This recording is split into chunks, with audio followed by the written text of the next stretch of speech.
প্রিয় দর্শক, সংবাদপত্রে বাংলাদেশ অনুষ্ঠান থেকে আমি রেজানুর রহমান আপনাদেরকে স্বাগত জানাচ্ছি।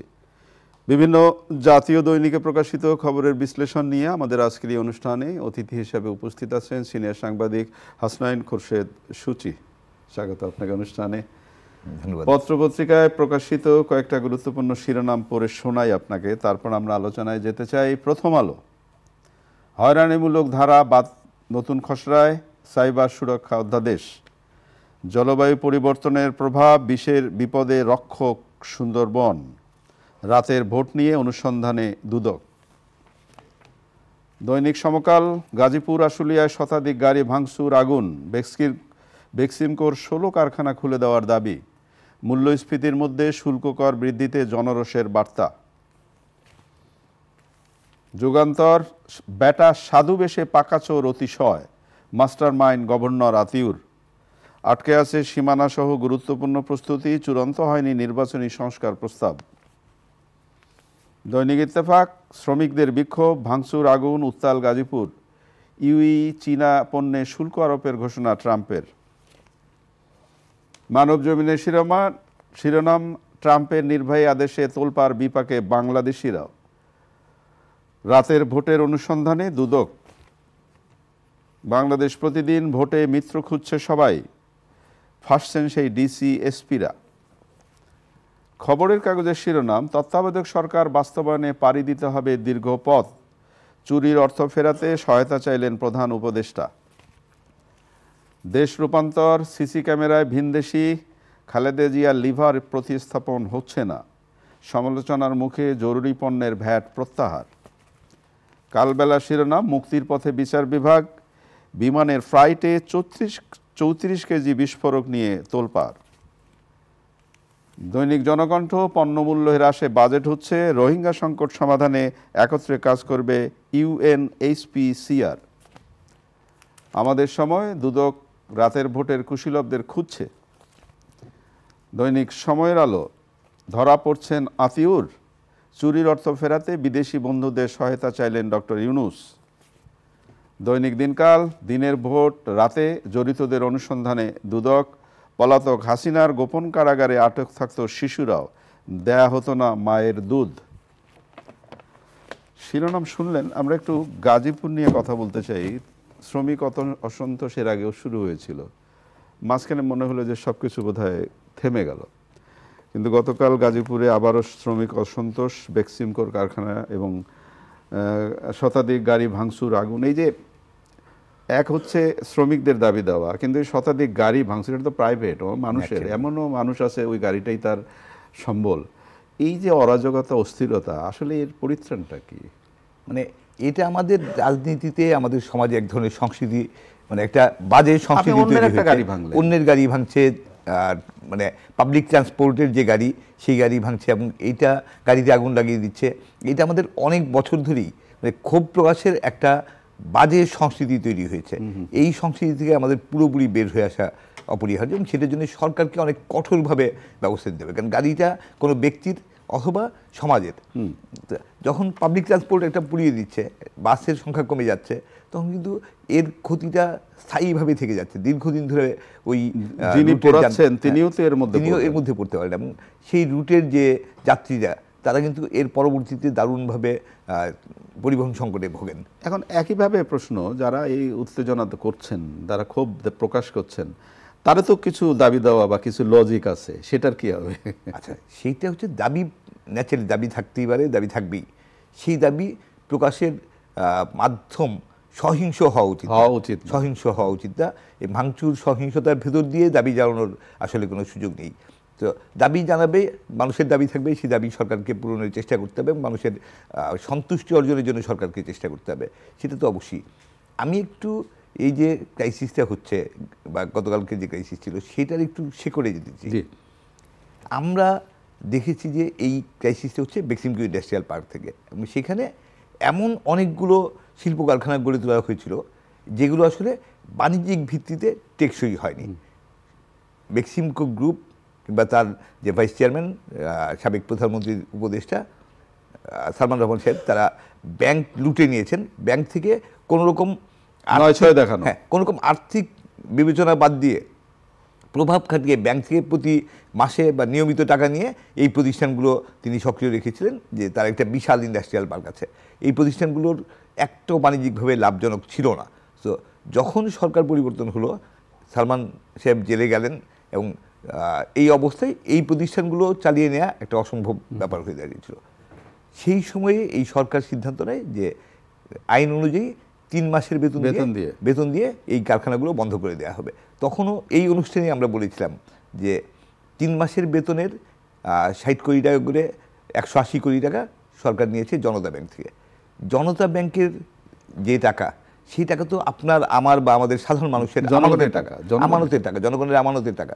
সেই আমানতের টাকা নিয়ে যখন আপনি এই ধরনের একটা ক্রাইসিস বেড়াচ্ছেন, তখন তো আসলে আলটিমেটলি আমরা সাধারণ মানুষ যারা বিশ্বাস করে ব্যাংকে টাকা রাখছি তারা ক্ষতিগ্রস্ত হচ্ছি, ব্যাংক দুর্বল হচ্ছে এবং এভাবে ক্ষতিগ্রস্ত হচ্ছে, এবং এইটা স্থায়ী কোনো সমাধান হবে না। তখন আমরা বারবার বলেছিলাম।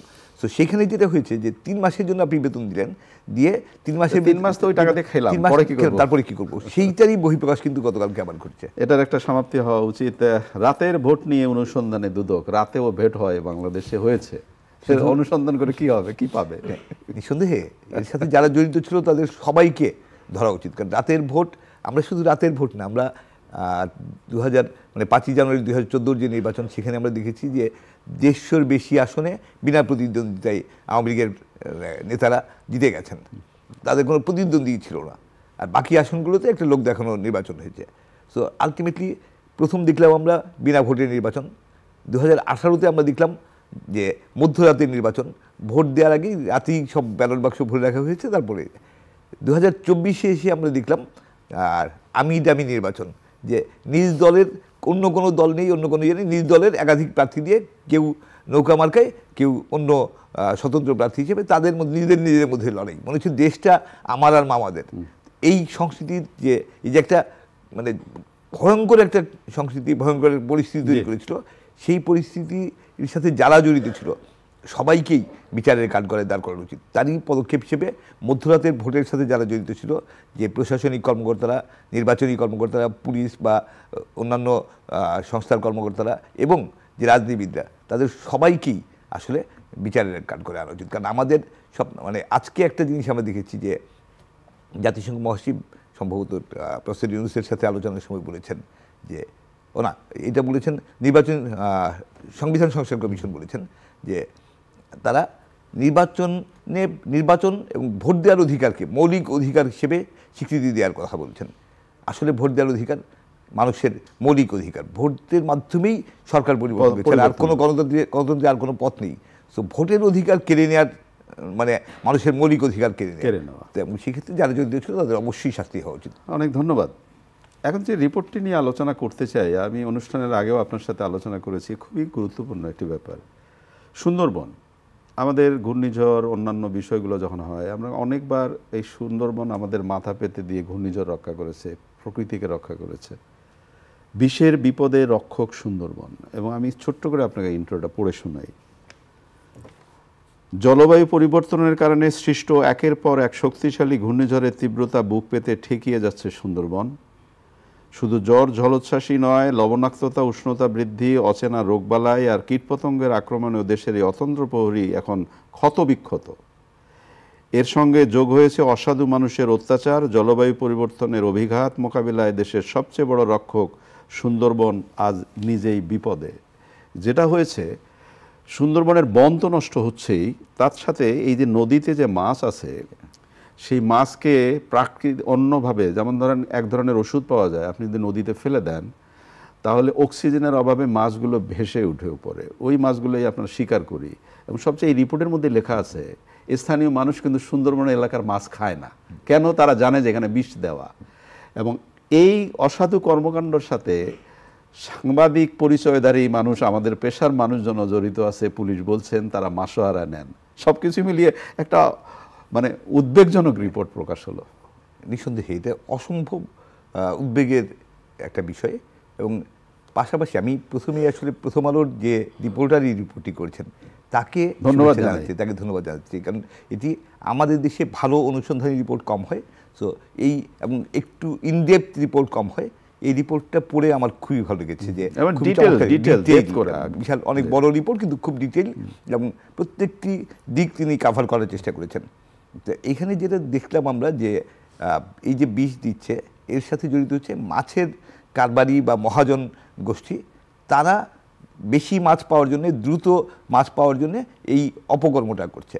আর এটা করতে তাদের সহায়তা করছে বনরক্ষীরা, যেই বনরক্ষীদের দায়িত্ব হচ্ছে বনকে রক্ষা করা, বনকে সংরক্ষণ করা, বনের সম্পদ, বনের ভিতরে শুটকি করা হচ্ছে, বনের ভিতরে গাছ কাটা হচ্ছে, সবকিছু হচ্ছে। বনের সব ধরনের সম্পদ রক্ষা করাই বনরক্ষীদের দায়িত্ব, তারাই এর সাথে জড়িয়ে যাচ্ছে। রক্ষক ভক্ষক হয়ে যাওয়ার বিষয়টা আমরা রাষ্ট্রীয় পর্যায়ে যেমন দেখেছি, সেটা স্থানীয় পর্যায়ে আমরা প্রতি মুহূর্তে দেখছি, সুন্দরবনে আরো প্রকটভাবে দেখলাম। আর একটা বিষয় হচ্ছে যে এখন জলবায়ু পরিবর্তনের যে নেতিবাচক প্রভাব, তাতে পৃথিবীর সবচেয়ে ঝুঁকিপূর্ণ দেশগুলোর একটি হচ্ছে বাংলাদেশ। সেই সময়ে সুন্দরবন আমাদের সবচেয়ে বড় সম্পদগুলোর একটা, এবং সম্ভবত সবচেয়ে বড় সম্পদ বলা যেতে পারে, যে আমাদের এই ক্লাইমেট চেঞ্জের নেগেটিভ ইম্প্যাক্ট থেকে বাংলাদেশকে রক্ষা করার ক্ষেত্রে একটা বড় সম্পদ।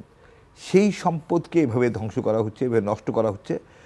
সুন্দরবনের নদীগুলো নষ্ট হলে গাছ নষ্ট হবে, বন নষ্ট হবে, এটা কোনোভাবেই হতে দেওয়া উচিত। এবং এর সাথে যে বড় চক্র জড়িত, আমরা এই রিপোর্টে একটা জিনিস দেখলাম, যে সুন্দরবনের বনদস্যুরা ফিরে আসছে।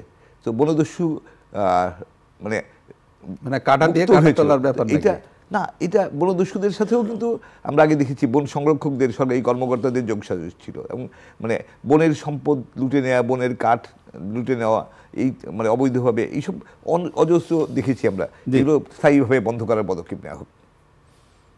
নির্বাচনে আওয়ামী লীগ অংশগ্রহণ করতে পারবে কিনা, মাননীয় প্রধান উপদেষ্টার সচিব উনি একটি স্ট্যাটাস দিয়েছেন, যে এই বিচার টিচার না হওয়া পর্যন্ত আসলে আওয়ামী লীগের ভোটে অংশগ্রহণ করার কোনো সুযোগ নেই।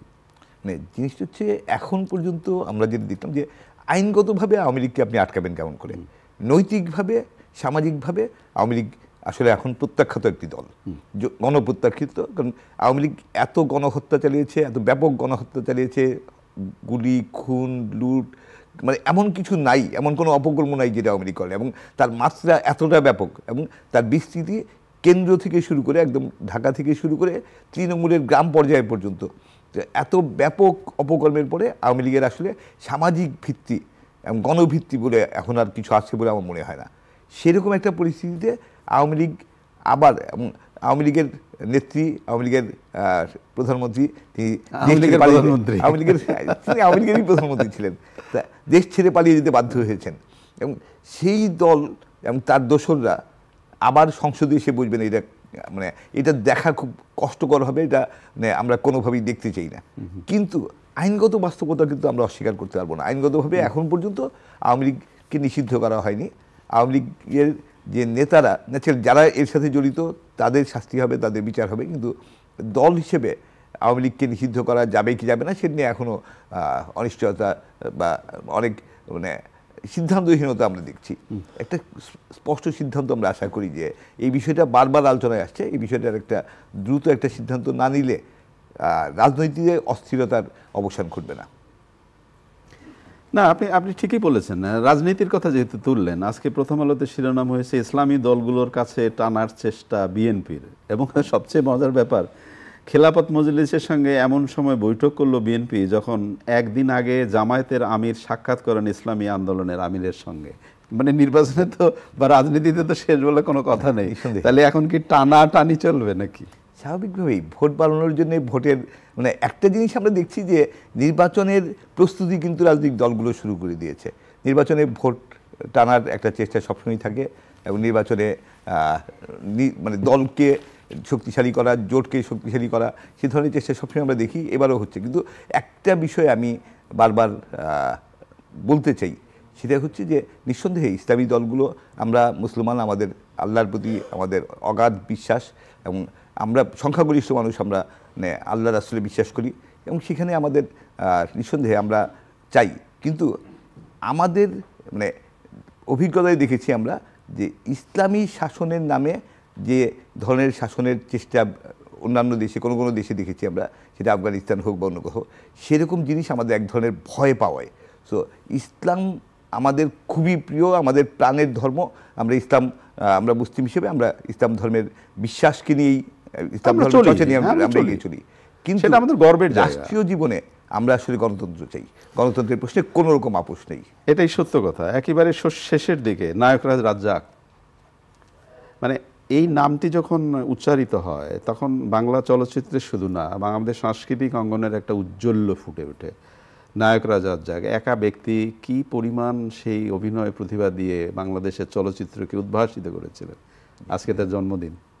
আর নায়করাজ রাজ্জাক আমাদের মানে চিরকালের গৌরবের একজন মানুষ, এবং আমাদের সবার সব প্রজন্ম থেকে প্রজন্ম পর্যন্ত এবং ভবিষ্যৎ প্রজন্মেও তিনি বাংলাদেশের চলচ্চিত্রে কিংবদন্তি হয়ে থাকবেন, এবং তার মতন তারকা আমরা আর কখনো পাবো কিনা আমরা জানি না। তার যে অসাধারণ সহজ সাধারণ এত স্বাভাবিক অভিনয় যে মনে হতো না যে তিনি অভিনয় করছেন। না না, মানে শেষ দিকে যেটা হয় যে এরকম একজন গুণী মানুষের সাথে ব্যক্তিগতভাবে পরিচয়ের সুযোগ ছিল। চ্যানেলের অত্যন্ত ঘনিষ্ঠ মানুষ ছিলেন তিনি, এবং কোনো আয়োজন ছাড়াই উনি চ্যানেল আইতে চলে আসতেন, এবং চ্যানেলের সাথে তার যে গভীর সখ্যতা ছিল এটা একেবারেই আমাদের গর্বের জায়গা তৈরি করে।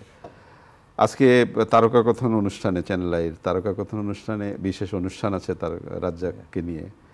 আমার মনে হয় যে এই ধরনের গুণী শিল্পীকে আমরা যত বেশি মনে করব বা যত বেশি চর্চা করব তত বেশি আমাদের নিজেদের অর্জনটাকে আমরা আরো বেশি বেগবান করতে পারবো। কি মনে হয়? নিঃসন্দেহে আমি চ্যানেলাইকে ধন্যবাদ জানাই যে চ্যানেলাই তারকা কথনে আজকে রাজ্জাক সাহেবকে নিয়ে তার স্মৃতিচারণ করবে, এবং সেই জায়গায় তাকে স্মরণ করা, তাকে নতুন প্রজন্মের সামনে নতুন করে রাজ্জাক সাহেবের আবিষ্কার আলী রাজ, উনি আজকে থাকবেন এই অনুষ্ঠানে আমি যতদূর জানি।